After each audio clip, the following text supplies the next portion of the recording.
people, tourists from all over the world.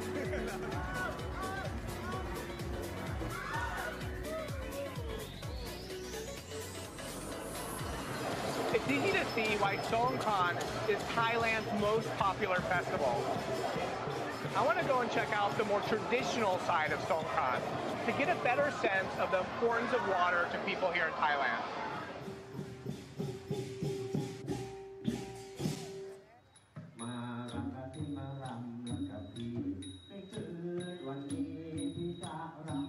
I'm at King Rama II Memorial Park. And I'm here because this is where families celebrate a more traditional side of Songkran. This centuries-old festival goes back to the roots of the Thai people. Tied to farming communities, it was a time to give thanks for a good harvest and to mark new beginnings. So this is how I imagine Songkran like 100 years ago. This is a song a rice farmer is singing. He's trying to flirt with a girl that he likes.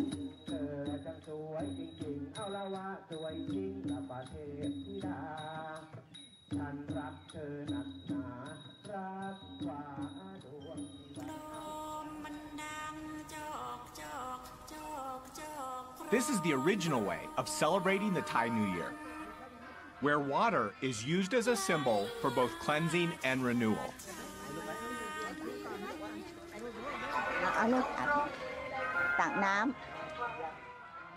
And then ask for a blessing? Yeah.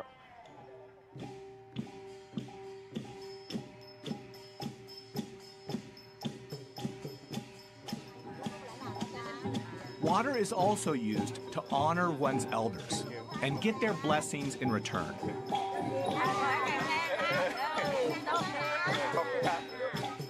It's great to be able to compare and contrast traditional Songkran and what Songkran has become for a lot of people. That's the way Thailand is. In Thailand, you get this great mix of tradition and contemporary ways of celebrating. And it's all connected to water, the essence of life. I first came to Thailand in the 1990s to study freshwater fish. I spent a lot of time on rivers, traveling up and down rivers, and it was clear to me how connected people here are to rivers and water. And that's why I've come back. I'm going to travel Thailand's two major waterways, starting south at the Chao Phraya River and then north to the mighty Mekong, before I end my journey back at the source and the heart of Thailand's Central Plains. I want to understand what rivers mean to Thai people and how they have influence and are still influencing people's day-to-day lives. And the first place to start is the capital. Like any big city, Bangkok has its share of roads, traffic, street lights, and skyscrapers. But believe it or not, in the beginning, Bangkok's highways weren't made of concrete, they were made of water. I'm in one of the principal canals that runs through Bangkok with travel writer Steve Van Beek. No place better encapsulates how much Thai culture is bound to water than here.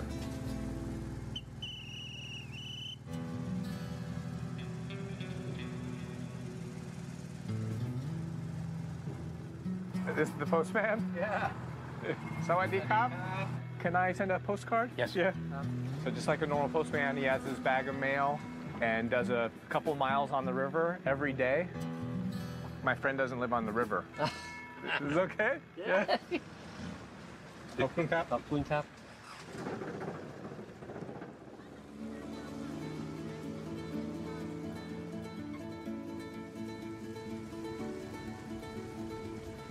Seems like this is the side of Bangkok that most people don't see. Yes. Life here is still a bit like it was in Bangkok about 30 years ago. In other words, boats are still used to get into these areas that the roads don't reach. It's their principal form of transportation. Steve spent over 11 years living by the river and has seen how water permeates every facet of life here. Water is the lifeblood of the Thais. If you understand the importance of water in the development of Thailand's agriculture, its commerce, its history, etc., And if you look at water values as they take place in daily life and such, I think you have a pretty good understanding of who the Thais are and what's important to them.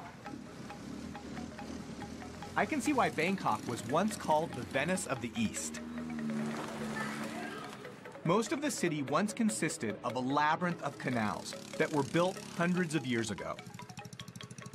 Thais recognized early on was that instead of being an obstacle, water could actually be a facilitator of economic growth, transportation. Today, these canals have all the modern amenities of a normal city. From postal services to even floating banks. But population growth, urbanization, and pollution have taken a toll on the health of the river, negatively impacting communities and marine life. And not many of these canals have survived. Most of the canals were paved over to make roads. Once we went to road transport, we kind of turned our backs on the river. Though there are communities here who still cherish and celebrate this riverine way of life. I just love all of the little moments out on the river, all the little snapshots of life. Tons of people fishing, kids playing in the water. I mean, literally hundreds of moments, little moments like that, that just make you smile.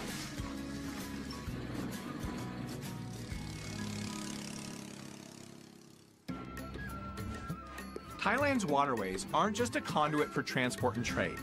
The rivers themselves are also a source of sustenance. And even in some of the most inhospitable places, Thais have managed to find ways to harvest from the land. I'm heading southwest to an intersection where the rivers meet the sea. This place is a hot, muddy swampland. And the salt levels in these intertidal zones would kill an ordinary plant in hours. But it's in these mangroves where something remarkable happens. On previous research trips, I've caught everything from giant freshwater stingray to small black-tip reef sharks right in this region.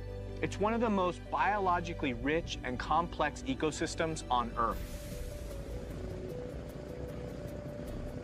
Over the last 20 years, the local community here has actively been replanting mangrove forests that were once cleared for development.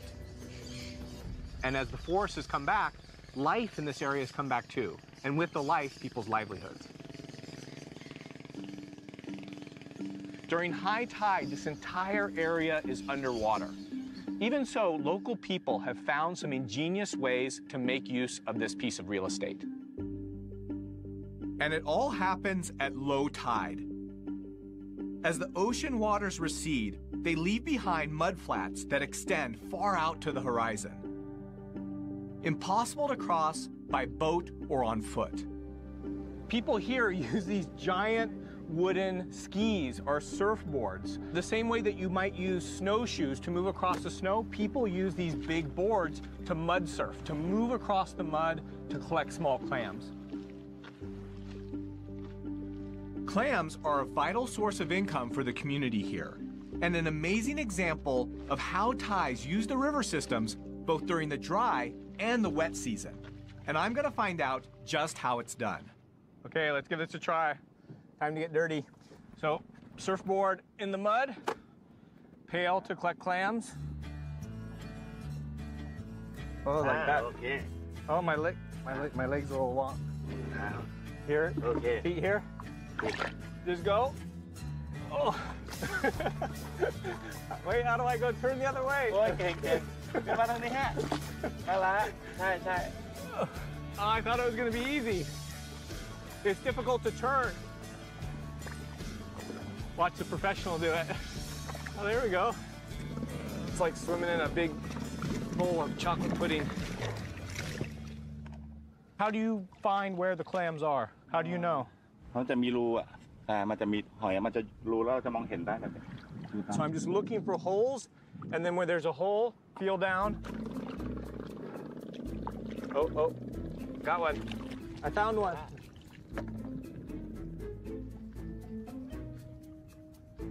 Ah!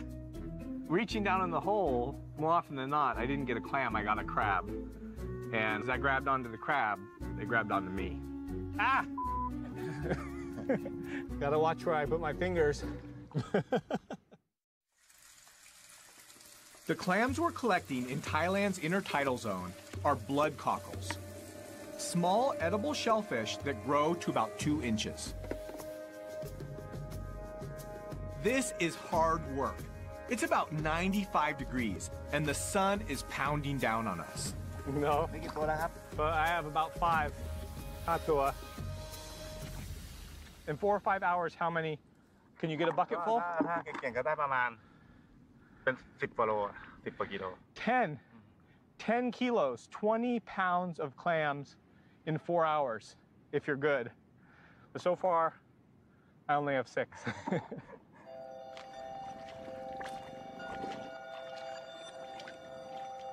You look at this area, it seems so inhospitable. Just thick, thick mud. And to think that people make a living out here collecting 20 pounds of clams on one low tide, that's pretty impressive. The tide is coming in, so we head back to shore to wash and count our catch.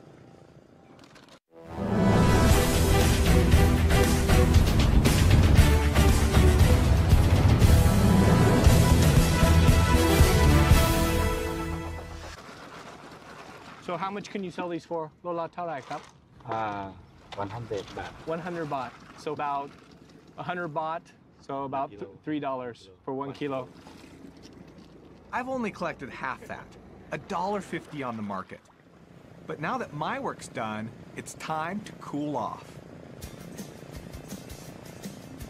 This whole location has become a destination for ecotourists. People that come out, they want to see the stored mangrove. They want to see the monkeys. They want to play in the mud. And even the surfboards, they found a way to use them not only for work, but also to have a good time.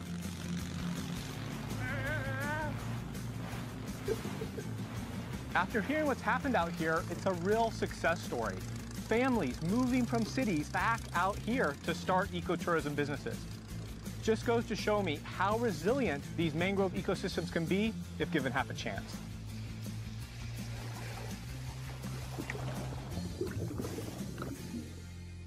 Next, I'm hitching a ride on the river to the ancient capital of Ayutthaya. The Chao Phraya is Thailand's principal river system, and it's helped shape Thai civilization. Kingdoms were founded on its shores, and the river connected ancient cities. Royal barges were the equivalent of the horse and carriage for Thai kings. Artisans typically handcrafted these 130-foot-long boats from a single teak tree, adorning them with gold lacquer and glass jewels. Originally built as warships over 7 centuries ago, today they're used in official state ceremonies, and one has even been declared a maritime World Heritage. The river was also the main highway for commerce and trade. For centuries, barges like this have been transporting construction materials like sand and gypsum, and goods like sugar and rice up and down Thailand's rivers. These rivers were the economic superhighways of the pre-20th century, and barges like these helped build the country. I want to find out why these barges are still needed today, so I figured the best way is to jump on board one. First thing I saw when I get on the barge is a dog. I guess he's feeling territorial because I'm on his boat.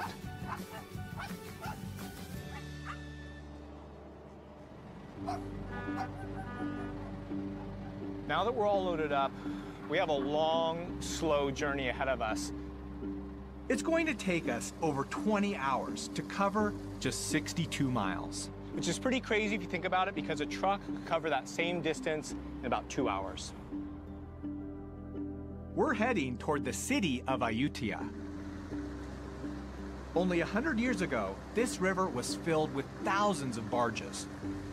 Nowadays, as roads become the more popular method of transportation, the barges are dying out. I wanted to ask steersman Pramod what kinds of goods he carries and why. อย่างขนข้าวอย่างเงี้ยมันเอาไปเยอะกว่าประหยัดน้ำมันกว่า And so people still use the river like they did before. ใช่ใช่ถนนก็ไม่ติด I guess it makes sense. You can move more goods more cheaply if you're not in a rush. Pramod lets me have a go at the wheel, but not before a crash course in towing 3 92-foot-long barges carrying over 1,000 tons of soil. What happens if I need to stop the barges? If I turn the wrong way, I have to stop the barges. How do I stop them?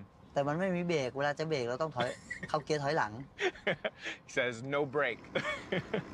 So you imagine all of that weight, all of the inertia. It's impossible to stop. So go slow, just drive slow, be patient. ใช่ใช่ครับ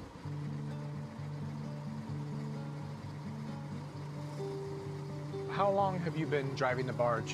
ก็นาน30 ปีได้แล้วพ่อแม่ขับเรือปู่ก็เคยอยู่เรือแปลซุงที่จังหวัดน่านล่องมาเมื่อก่อนไม่มีเครื่องไง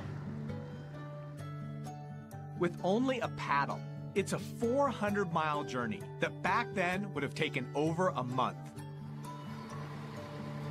Today, Pramod lives a waterborne life, much like his parents and grandparents did. It's a solitary lifestyle, and he could be the last of his family legacy. ปีนึงเราขึ้นไปบ้านไม่กี่วันหลักไปน้อยกับลูกอ่ะ Is that your daughter? ลูกสาวคนนี้ In the middle. What are your kids doing now? ลูกเรียนหนังสืออยู่ In college? Do you think your children will take over? คิดว่าไม่มาหรอกเขาบอกขับยากไม่อยากขับเขาชอบขับรถมากกว่า I'm curious to understand what motivates him to keep doing this. What do you like about being on the boat? อยู่นี่มันชีวิตอิสระแล้วเราก็เราอยู่มาตั้งแต่เกิดเล็กๆแล้วก็ถนัดกว่าคนอื่นมันก็ไม่ต้องไปเป็นลูกจ้างเขา You know, being out there, I got a sense for what that life is like. In many ways, life on the river is like taking a step back in time. Things seem more calm, more relaxed. Life seems to move at a slower pace. And that feels good. Having said that, I need to reach Ayutthaya before dark. So I say my goodbyes to Pramod and hop on a slightly faster mode of transport. Barges transported materials up and down rivers and helped build the Thai nation. But once goods got to port, there were no trucks or cars to get materials to their final destination. So people looked for the biggest, strongest thing they could find: elephants. I want to get a sense for just how these mighty pachyderms helped build the Thai nation. So I helped the mahouts. We brought a few elephants down the river for their evening bath.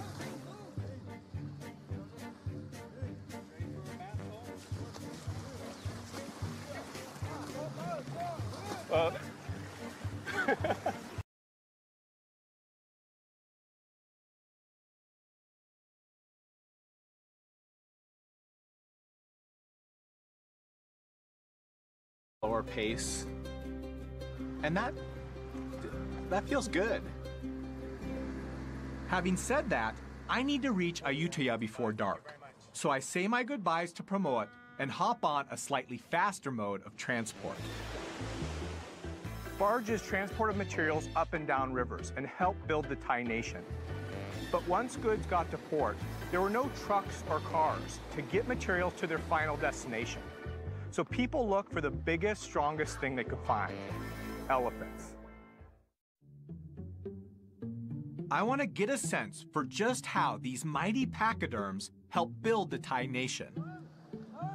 So I helped the mahouts. We brought a few elephants down the river for their evening bath.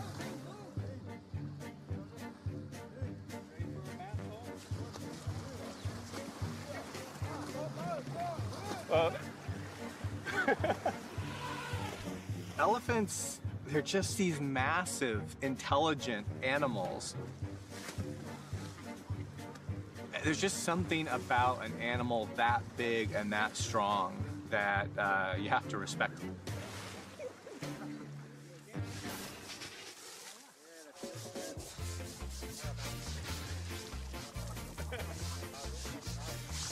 Changi, are you Tarai? Baby elephants, just like young humans. Very playful. Love the water. Even though we might criticize it now, I can see how these elephants were essential to moving heavy goods. Nothing else in their day could beat them.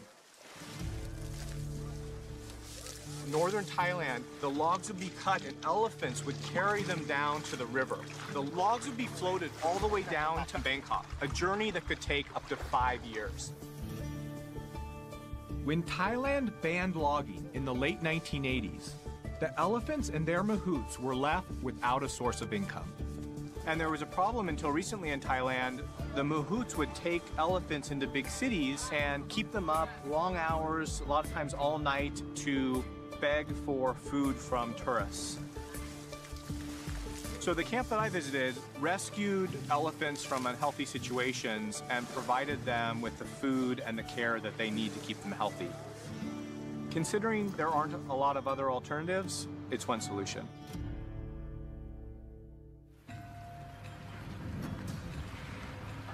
It's the late rainy season in Ayutthaya, Thailand, and surrounding this ancient capital is another key reason why the Thai kingdom thrived. Rice is at the center of life in Thailand. This ancient grain has shaped the history, the culture, and the economy of this country. I'm heading out to the central floodplains to find out how these rice fields provide a seasonal bounty. All of this fertile land around me is part of the Chao Phraya River Basin. And these fields produce enough to feed almost half the Thai population. But it's not just rice you can find in these fields. I met a woman named Mali who offered to show me how to catch fish out of rice fields. Yeah, sounds crazy. Fish in fields. The first step was to catch small frogs. No.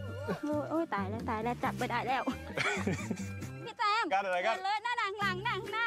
We were running through the mud, looking for small frogs. There were little frogs in the mud on the edge of the water, and Molly was just yelling at me, but it was harder than it looked. They're so sneaky, aren't they, Molly? Molly's teaching me how to catch bait, the bait that she uses for snakeheads, and this is one of the snakeheads' favorite prey. But she's really not happy with me. Only one. How many frogs do we need for bait? We have 5. She said that we need at least 20. Says that not good way.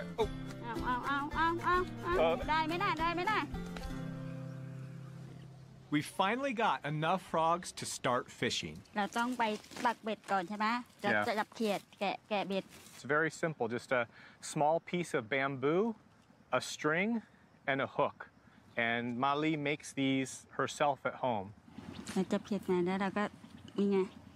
Sorry, buddy.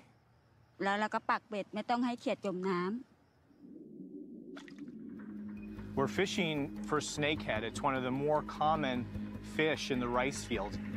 It'll sneak up, it'll sense the movement of the prey of these frogs on the surface of the water, and to ambush predators. So it'll sense the movement and then strike. Mali, the snakeheads, aroy mai? Aroy.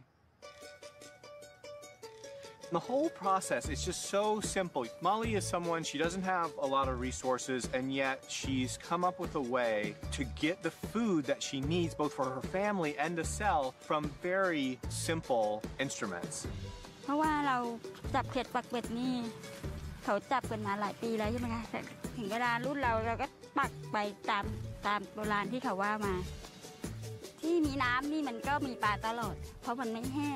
Mali saying during the rainy season, all of these areas are connected from the river to the rice fields, and the fish that she relies on spread out all over the rice fields. So it's that cycle of the rainy season that connects most of the lands around here.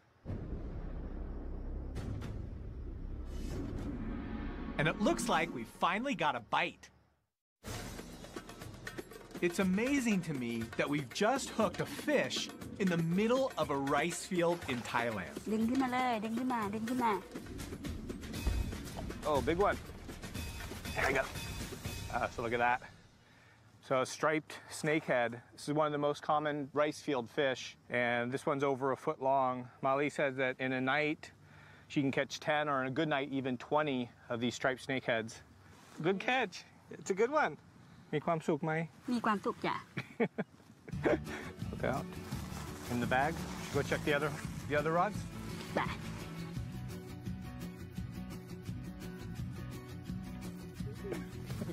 You know, think of all the things that she's getting from the water. She's getting fish, the rice, frogs, snails, crabs, shrimp, all supplied to her from the small bit of land that she has and from the river and the water. It really goes to show that even floods are turned into something positive here. The abundance and diversity of fresh food from Thailand's rivers has given rise to one of the most famous cuisines in the world. I've asked local resident Rapi Udomrat to show me how some of these wetland ingredients are used by her family. It looks like we have some typical ingredients for Thai food: garlic, shrimp paste, and pepper. Eggplants. This is Basil. basil. We use a lot of chili. Oh. I love eating spicy food, but I don't do so good with it. So, okay, show me what to do. First, you start with pepper, Pepper. chili, Kaffir lime. kaffir lime. Yeah. Smells like Thai food. Yes. Smells good. Are these all the ingredients that you can grow in your garden? Yes. We have a little garden in almost every house. We can find in the backyard. Almost everything. Don't have to pay for. I don't think most people realize, certainly even for me, people living along the water have access to all different kinds of spices, all different kinds of vegetables and fruits, all right there in their backyard. And when families harvest more than they can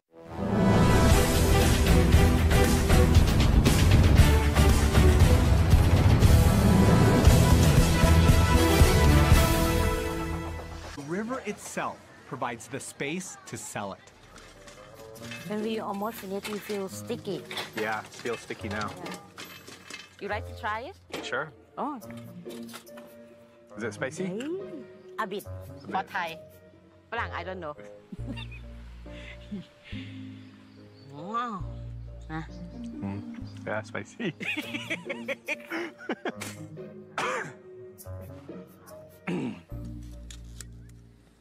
Let's start cooking. What makes Thai food special? เพราะว่ารสชาติอาหารไทยแต่ละอย่างต่างกัน หวาน เปรี้ยว เผ็ด เค็ม Some of the ingredients we're using are only available in this season. เสร็จแล้ว It's done? ใช่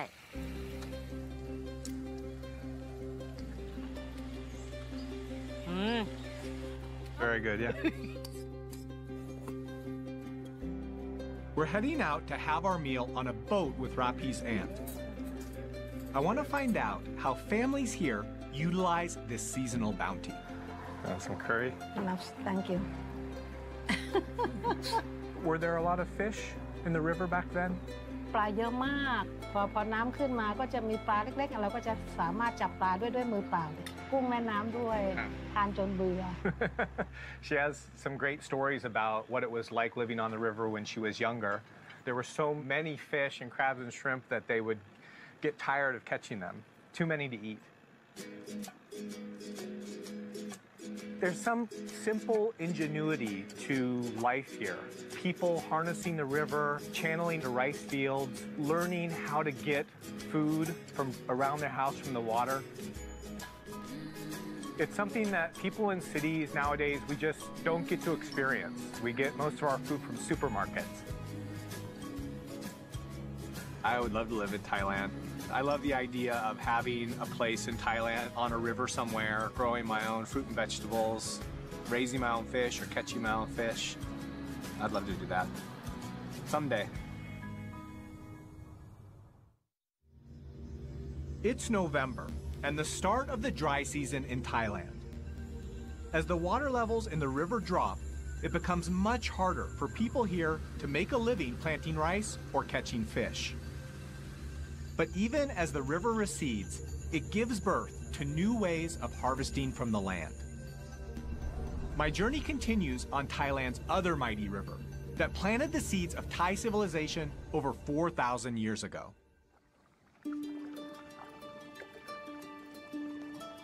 This is the Mekong River. It's one of the largest rivers in the world. It flows for over 4,000 kilometers through 6 countries: China, Myanmar, Laos, Thailand, Cambodia, and Vietnam. It's beautiful here. It truly feels like one of the world's great rivers. Feels more wild, more remote.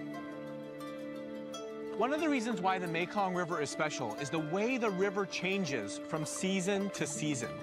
In the dry season, there are places along the river where you could almost walk across.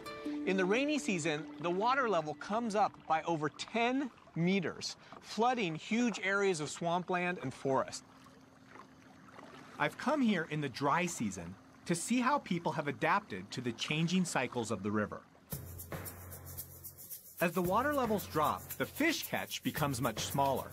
But the Mekong leaves behind rich, fertile soil that sustains locals here throughout the dry season. Man, check this out. This is pretty cool. During the dry season, people plant vegetable gardens on the exposed riverbank.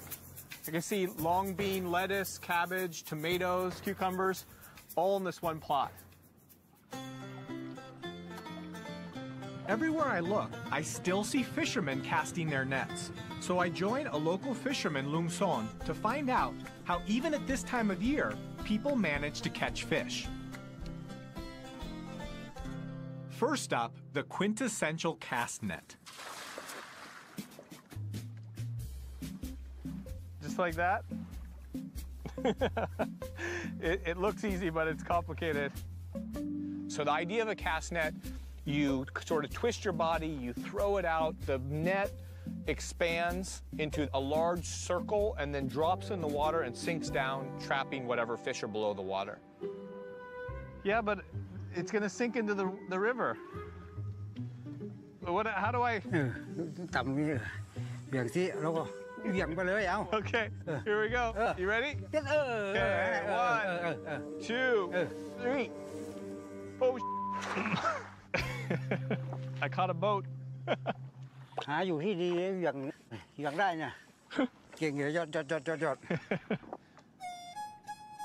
Lung Son tells me that because the catch is smaller in the dry season, fishermen will hedge their bets and set up a whole bunch of different traps. This is a funnel-shaped trap made with bamboo, and there are some strings inside the trap. When a fish swims into the trap, it rubs up against the string, tripping the trap door and trapping the fish inside. We set the trap to check back on later. Next, Lun Son and I retrieve the gill net he set last night. We'll just move along the net from one end to the other, lifting it up and feeling for fish. I don't feel anything yet. Oh. Feel something? Oh, here's a fish. Nice. Check it out. Look at this. Decent sized fish. Oh. Got one. Yeah, you happy? This is good size. Probably 1 kilo, about 2 pounds, 2 or 3 pounds. ใหญ่ไหม ปลานี่ใหญ่ไหม ใหญ่ดิ Yeah, so this is big. This is big for him. Our final stop is back at our fish trap. Let's see what we got. โอ้ยตัวเล็กๆตัวใหญ่ไม่ได้นะได้ปลาตัวหนึ่งตัวเล็กตัวไม่ใหญ่ One fish. One small guy. ถ้าได้มาตัวเล็กนี่ก็คำปลาร้า Oh, so you make fermented fish? So this kind of fish he uses to make a local delicacy around here, fermented fish or fermented fish paste. Lucky me, Lung Son brought along a sample. So this is a jar of fermented fish. This fish here, once it's salted and spiced, it could sit for as long as a year. หอมกินปลาเป็นไหม ช้อนตักดูดิชิมดูดิผมจะชิมให้ดูนะโอ้อร่อยยอดจะชิมเลยเนี่ยชิมเลยเรื่อยๆเนี่ยเค็มไหม ก็เค็มไม่เกลือ It's a full-bodied taste. It's really salty. มันถ้ามันไม่นานมันก็ไม่เป็นใช่ไหมมันก็คาวเหม็นคาวต้องให้นานๆ So he's saying that the longer it sits, the better it tastes. So you think about a cheese or a fine wine, and the longer it sits, the more full-bodied it gets. อยากมาอยู่เมืองเชียงคานไหมถ้าอยากอยู่หากินสบายอยากกินหน่อไม้ก็ขึ้นภูนู่นอยากกินปลาก็ลงโขงแบบสบายแบบพอเพียงแบบว่าพออยู่พอกินแล้วก็พอ It's fascinating to see, at any moment, whether it's the wet or the dry season, people here have learned to make the best of a situation. The Mekong River is the rice bowl of Asia, and I really get the sense that people eat, pray, love, and live with the ebb and flow of the Mekong River. Over the centuries, the Thais have harmonized their lives with the seasons. In recent years, though, dams built upriver have made the flow of water highly unpredictable, disrupting the river's ecology and affecting people's livelihoods. So to make sure that they can survive when times get tough, the Thai Department of Fisheries worked out a solution. I'm heading to the Chiang Rai Fisheries Research Center to find out how they're engineering the nation's huge supply of fish. Inside this pond are tilapia, an African freshwater fish known for its quick growth and plentiful meat. It's probably the most popular cultured fish in Thailand. About 200,000 tons of tilapia are produced in Thailand every year. And the process for breeding them is quite unusual. The breeding program is part of a royal initiative in Thailand. There you go. Tilapia is an easy aquaculture fish, but to maximize their yield, researchers use an extraordinary trick to rear them. Wow. Duamia. Oh, wow. The female fish, their mouths is filled with eggs. So these fish actually keep the fertilized eggs in their mouth. This is a process that I'd never seen before.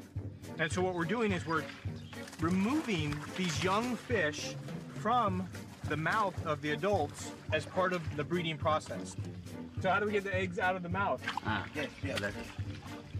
Oh, wow. That's crazy. So just shaking the eggs out of the fish's mouth.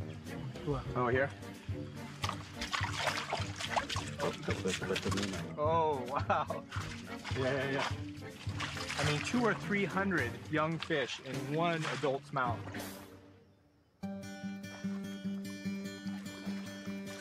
The whole point of this process is to collect the young fry and introduce hormones into their feed to change the sex of the fish to male.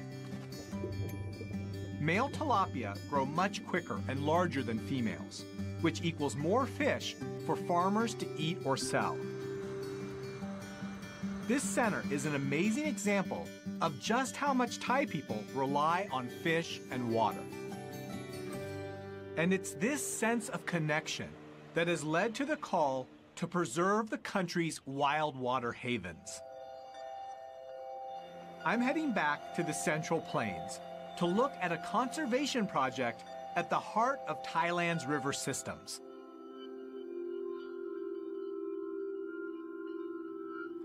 Right now I'm out on a huge expanse of water. It's a big lake that's part of Thailand's largest wetland. It's called Mغامرات. And it's close to where 4 of Thailand's rivers come together to form the Chao Phraya. And historically, this is a location that was used for hunting and fishing, but more recently, it's been protected as a national park. I'm here with Somsak Tonghun from the Fisheries Department to find out more about why this place is so important. ตรงเนี้ยช่วงหน้าน้ำให้เข้ามาให้ลูกปลาเข้ามาเจริญเติบโตซึ่งจะสัมพันธ์กับช่วงหน้ามันก็พอปลาโตก็จะหนาวพอดีก็จะมีนกเข้ามาเราก็จะเห็นว่ามันสำคัญตรงที่ว่าทุกอย่างมันสอดคล้องกัน Mغامrāt is home to dozens of indigenous and migratory bird and fish species. Everything from Siberian rubythroat to ducks that flew here all the way from Pakistan. But I'm here to see something with more teeth. This area used to be home to over 30,000 Siamese crocodiles. But because of overhunting in the 1960s, there are now only about 100 left in the wild here.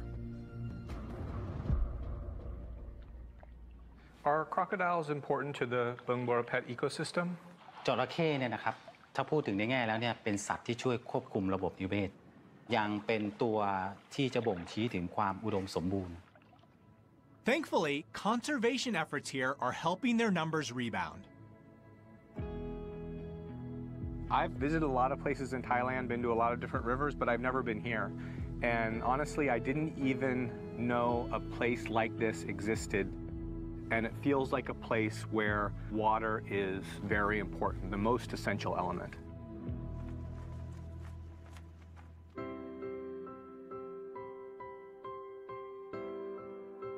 You know, as I travel up and down the river, I feel like each stretch of river captures a different moment in time.